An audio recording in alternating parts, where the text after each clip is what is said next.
Ahmedabad airport ಕಾರ್ಯಾಚರಣೆಯನ್ನ ಪುನರಾರಂಭ ಮಾಡಲಾಗಿದೆ. ಈಗ ಸತತ 3 ಗಂಟೆಗಳ ಕಾಲ ವಿಮಾನ ನಿಲ್ದಾಣ ಬಂದಾಗಿತ್ತು. ಯಾವುದೇ ಫ್ಲೈಟ್ ಕೂಡ ಅಲ್ಲಿ ಅವಕಾಶ ಇರಲಿಲ್ಲ ಓಡಾಡಲಿಕ್ಕೆ. ಸರ್ದಾರ್ ವಲ್ಲಭಭಾಯ್ ಪಟೇಲ್ ವಿಮಾನ ನಿಲ್ದಾಣ ಇದು. ಬಹಳ ದೊಡ್ಡ ಏರ್ಪೋರ್ಟ್ ಇದು. ವಿಮಾನ ಪತನದ ಬಳಿಕ ಕಾರ್ಯಾಚರಣೆಯನ್ನ ಸ್ಥಗಿತ ಮಾಡಲಾಗಿತ್ತು. ಈಗ ಮತ್ತೆ ಸೇವೆಯನ್ನ ಪುನರಾರಂಭ ಮಾಡಲಾಗಿದೆ. ಸತತವಾಗಿ 3 ಗಂಟೆಗಳ ಕಾಲ ಅಂದರೆ 1:10ರಿಂದ ಏರ್ಪೋರ್ಟಲ್ಲಿ ಬಂದ್ ಮಾಡಲಾಗಿತ್ತು. ಅಲ್ಲಿ ಪ್ರಯಾಣಿಕರು ಕೂಡ ಪರದಾಡ್ತಾ ಇದ್ರು. ಆಲ್ರೆಡಿ ಟಿಕೆಟ್ ಬುಕ್ ಮಾಡ್ಕೊಂಡು ಬಂದಂಥವರು ಕೂಡ ಪರದಾಡ್ತಾ ಇದ್ರು. ಅವರು ಡೆಲ್ಲಿಗೆ ಹೋಗುವಂಥವ್ರ ಸಂಖ್ಯೆ ಬಹಳ ಜಾಸ್ತಿ ಅಲ್ಲಿ, ಅಂದರೆ ಅಹಮದಾಬಾದ್ ಟು ಡೆಲ್ಲಿ, ಮತ್ತು ವಿದೇಶಗಳಿಗೆ ಹೋಗುವಂಥ ಪ್ರಯಾಣಿಕರು ಕೂಡ ಅಲ್ಲಿ ಆತಂಕದಲ್ಲೇ ಏರ್ಪೋರ್ಟ್ನಲ್ಲಿ ಕಾಲ ಕಳೀತಾ ಇದ್ದರು. ಮತ್ತು ಎಲ್ಲಿ ವಾಪಸ್ ಮನೆಗೆ ಹೋಗ್ಬಿಡೋದಾಗುತ್ತೋ ಅನ್ನುವಂಥ ಒಂದು ಗೊಂದಲಗಳಿದ್ವು. ಈಗ ಪುನರಾರಂಭ ಆಗಿದೆ. ನೋಡಿ, ವಿಮಾನದ ಅವಶೇಷಗಳು ನೋಡ್ತಾ ಇದ್ದೀವಿ ನಾವು. ವಿಮಾನದ ರೆಕ್ಕೆಗಳಾಗಿರ್ಬೋದು, ಮುಂಭಾಗ ಆಗಿರ್ಬೋದು, ಹೇಗೆ ಡಿಕ್ಕಿ ಹೊಡೆದು ಬಿದ್ದಿದೆ ಅಂತ ನೋಡಿ ಅಲ್ಲಿ ನಮಗೆ ಕ್ಲಿಯರ್ ಗೊತ್ತಾಗುತ್ತೆ. ಹಾಸ್ಟೆಲ್ ನೋಡಿ ಸುಟ್ಟು ಹೇಗೆ ಅಲ್ಲಿ ಬೂದಿ ಬೂದಿ ಕಾಣಿಸ್ತಾ ಇದೆ ಅಂಥೇಳಿ. ಅಂದರೆ ಆ ಕಟ್ಟಡಗಳು ಸ್ವಲ್ಪ ದೂರಕ್ಕಿದ್ದಾವೆ. ಒಂದಕ್ಕೊಂದು ಏನಾದರೂ ಹತ್ತಿಕೊಂಡು ಇದ್ದಿದ್ದರೆ, ಜನವಸತಿ ಪ್ರದೇಶ ಏನಾದರೂ ಅಲ್ಲಿ ಇದ್ದಿದ್ದರೆ ಸ್ವಲ್ಪ ದೂರದಲ್ಲಿದೆ ಅದು. ಅಲ್ಲೇ ಹತ್ತಿರದಲ್ಲಿ ಇದ್ದಿದ್ರೆ ಇನ್ನೂ ದೊಡ್ಡ ಅನಾಹುತಗಳು ಆಗುವ ಚಾನ್ಸಸ್ಗಳಿತ್ತು. ಅಂದರೆ ಏರ್ಪೋರ್ಟ್ನ ಕಾಂಪೌಂಡ್ ಇದೆಯಲ್ವಾ, ಅದಕ್ಕೆ ಹೊಂದಿಕೊಂಡ ಹಾಗೇನೆ ಸಮೀಪದಲ್ಲೇ ಈ ಹಾಸ್ಟೆಲ್ ಮತ್ತು ಕಾಲೇಜ್ ಇರೋದು. ಅಲ್ಲಿ ಒಂದು ಬಯಲು ಪ್ರದೇಶ ಇದೆ. ಹಾಸ್ಟೆಲ್ ಮುಂದೆ ಕಡೆ ಗ್ರೌಂಡ್ ಥರ ಇದೆ, ನೋಡ್ತಾ ಇದ್ದೀವಿ ನಾವು. ಅಂದರೆ ಆ ಕಡೆ ಜಮೀನುಗಳು ಕೂಡ ಇದ್ದಾವೆ. ಹಾಗಾಗಿನೇ ಇಲ್ಲಿ ಇದು ಕೂಡ ಸಾವಿನ ಸಂಖ್ಯೆ ಕಡಿಮೆ ಆಗಲಿಕ್ಕೆ ಕಾರಣ ಆಗ್ತದೆ. ಅಂದರೆ ಈಗ ಫ್ಲೈಟಲ್ಲಿ ಇದ್ದಂಥವ್ರು ಸಾವು, ಮತ್ತು ಅಲ್ಲಿ ಹೊರಗಡೆ ಮೆಡಿಕಲ್ ಕಾಲೇಜ್ ಸ್ಟೂಡೆಂಟ್ಸ್, ಅದರದ್ದು ನಾವು ಲೆಕ್ಕ ಹಾಕೋದಾದರೆ. ಜೊತೆಗೆ ಇನ್ನೂ ಕಾರ್ಯಾಚರಣೆ ನಡೀತಾನೆ ಇದೆ. ಮೃತದೇಹಗಳನ್ನು ಕೂಡ ಆಲ್ಮೋಸ್ಟ್ ಒಂದು 3/4 ಭಾಗದಷ್ಟು ಶಿಫ್ಟ್ ಮಾಡಿದ್ದಾರೆ. ಗುಜರಾತ್ನಲ್ಲಿ ಭೀಕರ ವಿಮಾನ ದುರಂತ ಪ್ರಕರಣಕ್ಕೆ ಸಂಬಂಧಪಟ್ಟಂತೆ ಇಂಜಿನ್ನಲ್ಲಿ ತಾಂತ್ರಿಕ ದೋಷದಿಂದ ಪತನ ಆಗಿದೆ. ಕಾರಣ ಅಂತ ಹೇಳಿದ್ರೆ ಇಂಜಿನ್ನಲ್ಲಿ ತಾಂತ್ರಿಕ ದೋಷ. ಗಾಯಾಳುಗಳಿಗೆ ಸಿವಿಲ್ ಆಸ್ಪತ್ರೆಯಲ್ಲಿ ಚಿಕಿತ್ಸೆ ಕೊಡಿಸಲಾಗ್ತಾ ಇದೆ. ಆಸ್ಪತ್ರೆಗೆ ಗುಜರಾತ್ ಸಿಎಂ ಭೂಪೇಂದ್ರ ಪಟೇಲ್ ಅವರು ಭೇಟಿನ ಕೊಟ್ಟಿದ್ದಾರೆ.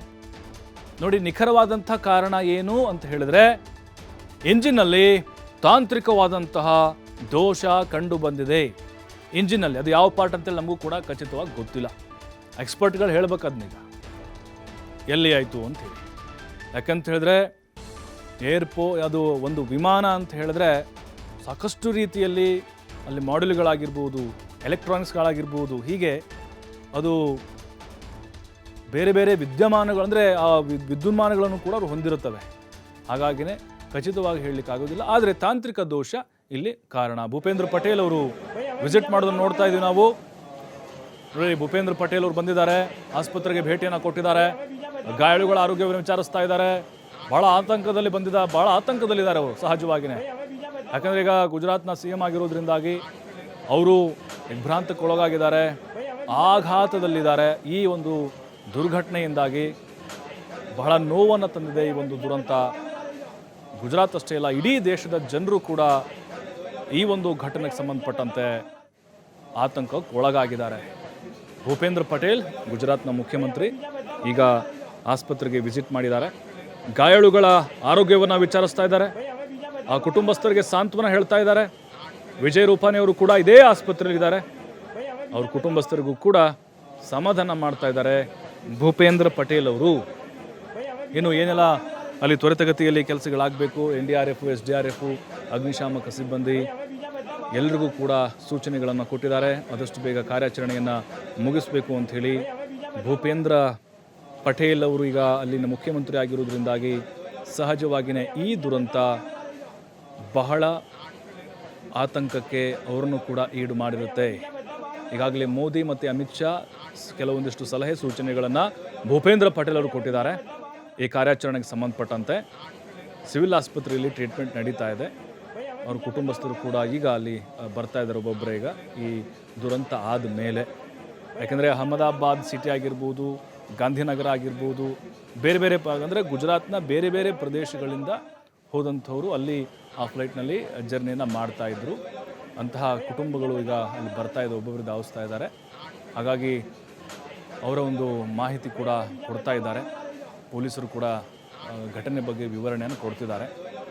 ಜೊತೆಗೆ ಅಲ್ಲಿ ವಿಮಾನಯಾನ ಇಲಾಖೆಯ ಅಧಿಕಾರಿಗಳು ಕೂಡ ಬಂದಿದ್ದಾರೆ.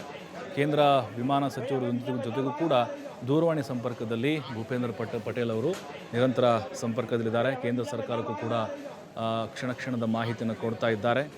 ಅದರ ಜೊತೆಗೆ ಸದ್ಯಕ್ಕೆ ಸಿವಿಲ್ ಆಸ್ಪತ್ರೆಯಲ್ಲಿ ಯಾರೆಲ್ಲ ಪ್ರಾಣಾಪಾಯದಿಂದ ಪಾರಾಗಿದ್ದಾರೋ ಅವರಿಗೆ ಹೆಚ್ಚಿನ ಚಿಕಿತ್ಸೆಯನ್ನು ಕೊಡಬೇಕು ಅಂಥೇಳಿ ಮತ್ತು ಸರ್ಕಾರದಿಂದ ಪರಿಹಾರ ಮತ್ತು ಗಾಯಾಳುಗಳಿಗೆ ಚಿಕಿತ್ಸಾ ವೆಚ್ಚ ಇದೆಲ್ಲ ಸಹಜವಾಗಿ ಅದ್ರ ಬಗ್ಗೆ ಚರ್ಚೆ ಅಂತೂ ಆಗಿರುತ್ತೆ. ಸದ್ಯಕ್ಕೆ ಗಾಯಾಳುಗಳನ್ನು ಬದುಕಿಸಿ ಅಂಥೇಳಿ ವೈದ್ಯರಿಗೂ ಕೂಡ ಅವರು ಹೇಳ್ತಾ ಇದ್ದಾರೆ.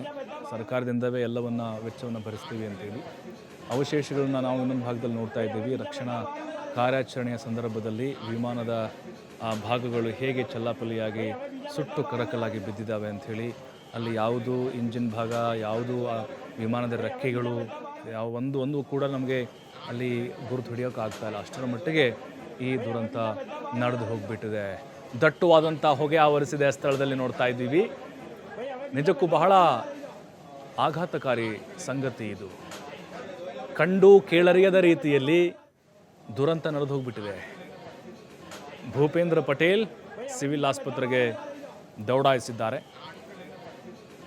ಆಘಾತದಲ್ಲೇ ಅವರು ಆಸ್ಪತ್ರೆಗೆ ಬಂದಿರುವಂತಹ ಸನ್ನಿವೇಶ ನಾವು ನೋಡ್ತಾ ಇದ್ದೀವಿ. ಅಧಿಕಾರಿಗಳ ಜೊತೆಗೂ ಕೂಡ ಈಗ ಚರ್ಚೆನ ಮಾಡ್ತಿದ್ದಾರೆ ಮತ್ತು ತಜ್ಞ ವೈದ್ಯರನ್ನ ನೇಮಿಸಿ ಚಿಕಿತ್ಸೆ ಕೊಡಿಸಿ ಅಂತ ಕೇಳ್ಕೊಂಡಿದ್ದಾರೆ.